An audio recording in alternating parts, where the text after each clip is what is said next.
All right, let's dive right in. You know that one song you just can't get out of your head? Ever stop and wonder how it went from just an idea in someone's mind to this massive track you love? Well, today we're pulling back the curtain and going inside the recording studio to uncover all the secrets. I mean, seriously, think about it for a second. It could start with a little melody somebody hums in the shower, right? Or maybe just a few chords played on a guitar. How does that transform into the polished, professional-sounding hit that everybody knows? That whole journey, it almost always begins in one very specific, very cool place. And yeah, that place is the recording studio. But here's the thing. It's not just some random room with a mic thrown in the corner. Nope. It's a super high-tech space that's been engineered for one single purpose: to capture sound perfectly. It's really where art and science totally collide. Okay, so what is it that makes a room perfect for recording sound? Well, it really all boils down to two super important concepts that work together. Let's get into them. Right, so first up, we got to clear something up that a lot of people get confused about. Soundproofing versus acoustic treatment. They are not the same thing. Soundproofing is like building a fortress. It's all about using heavy, dense materials to stop noise from the outside world, like traffic, from getting in. But acoustic treatment? That's all about what happens inside the room. You can think of it like interior design, but for sound, controlling how sound waves bounce around to get a super clean recording. And that interior design involves some really cool stuff. You'll see special panels on the walls. Those are there to absorb echoes, so the sound doesn't get all blurry and muddy. Then you have things called bass traps, usually tucked into the corners, and their job is to stop the low bass notes from getting way too loud and boomy. And finally, you've got diffusers, which scatter the sound waves around so the room sounds alive and natural, not weirdly silent.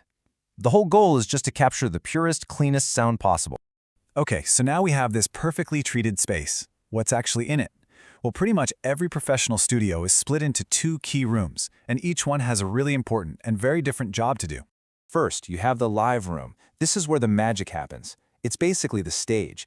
It's usually a big, open room where the musicians actually play their instruments, the drums, the guitars, vocals, all of it. The whole room is designed to make everything sound incredible.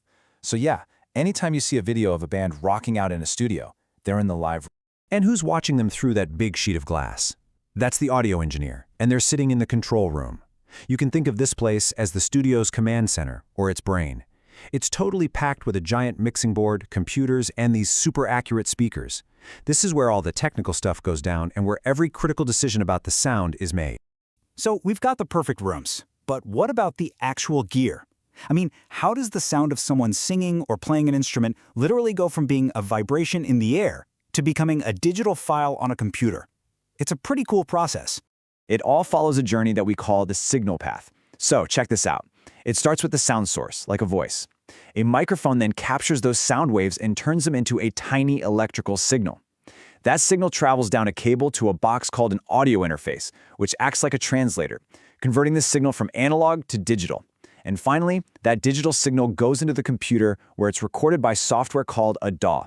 And that's the whole trip, from a sound wave to a file. Now, a huge piece of that puzzle is picking the right microphone, because they're not all the same.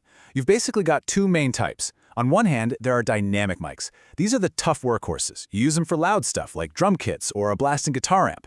On the other hand, you have condenser mics. These are the sensitive artists. They're perfect for capturing all the tiny details in things like vocals or an acoustic guitar. They're like a high-precision artist's brush. We mentioned that audio interface, right? Well, this piece of hardware is absolutely essential. It's the bridge between the real analog world and the digital computer world. It takes the signal coming from the microphone's cable and translates it into the language of ones and zeros a computer can understand. Plus, it gives that weak signal a clean boost of power so it's strong enough to be recorded properly. So where does all this digital information end up? It goes inside the DAW, which stands for Digital Audio Workstation.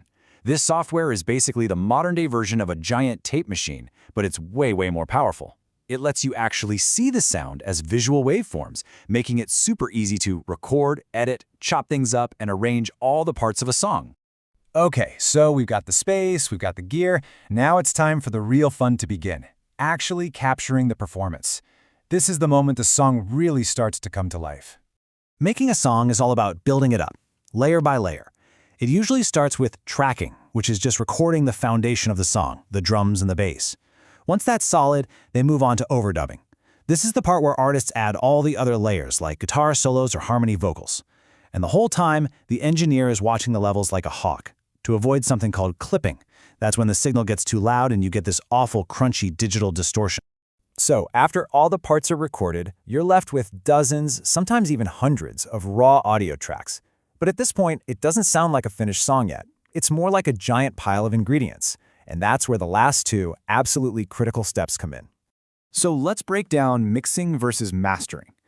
Think of mixing as the creative, artistic part. An engineer takes all those individual tracks and balances their volume, adds cool effects, and makes all the pieces fit together perfectly. Then, once the mix is done, it goes to mastering. Mastering is more like the final technical science. This is where they make the whole song loud enough and ensure it sounds amazing everywhere, from your tiny earbuds to a car stereo to a massive club sound system. And there you have it. From a simple sound wave in a specially treated room, through microphones and cables, into a computer where it's layered and edited, and then finally getting that careful artistic and scientific polish.